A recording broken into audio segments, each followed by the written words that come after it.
Okay, let's talk next about some notable stories at the David Pakman Show subreddit.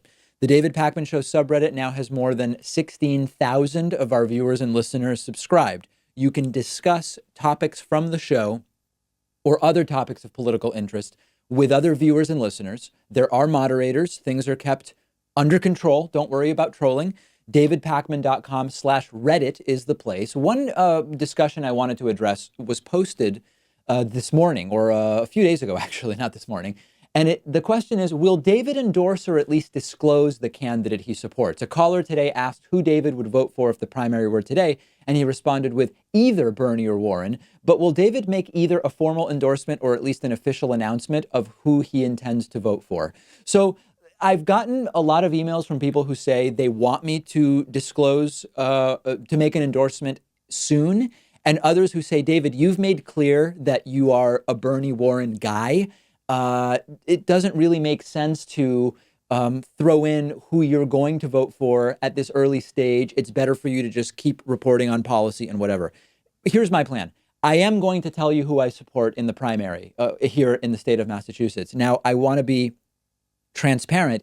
I expect that by the time I vote in Massachusetts, we will know whether Bernie or Warren, which of the two, if either, has a shot at securing the nomination. So I don't think that it is going to be a crucial moment at that point anymore. But quite frankly, the reason I'm not saying who I'm going to vote for is I don't know.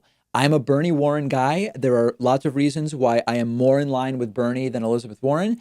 I have some concerns about some of the elements in Bernie's campaign. And I also think about what is most likely to be made policy. There's a pragmatic element. These are not attacks on either candidate. I don't actually know who it is that I'm going to vote for here in Massachusetts, but I will tell you, rest assured.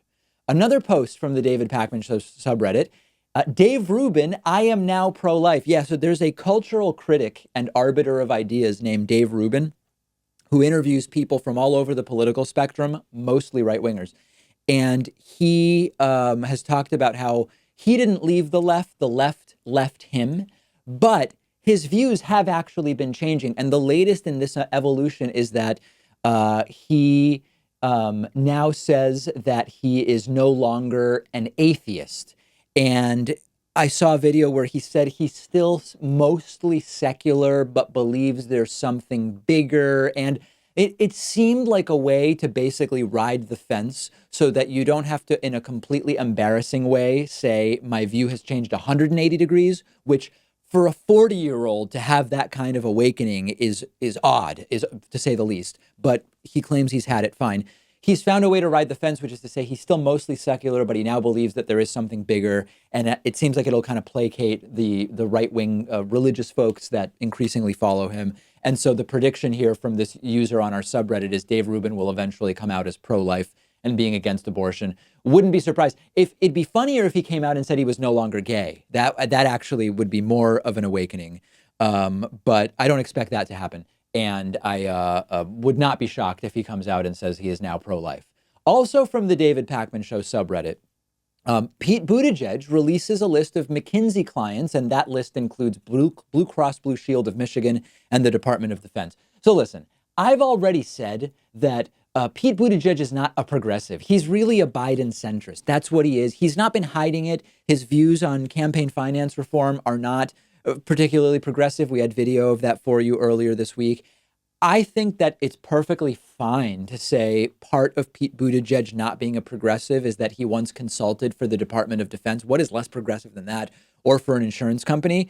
But I actually don't think these are the strongest arguments against Pete Buttigieg, in the same way that, you know, we talked earlier this week how there are people going after Elizabeth Warren because she consulted with a lot of different companies over a 30-year period, earning $1.9 million over those 30 years. And there are people saying, well, this client was not good or that client was not good. Lawyers, consultants, I mean, I'm not defending them, but you don't always love every client that you're working with. Maybe he does love the Department of Defense or those insurance companies. I don't know. But there are so many other reasons not to support Pete Buttigieg that I don't know that it's necessary to go down this path. If you disagree, let me know. Join the discussion on the David Pakman Show subreddit at davidpakman.com/REDDIT.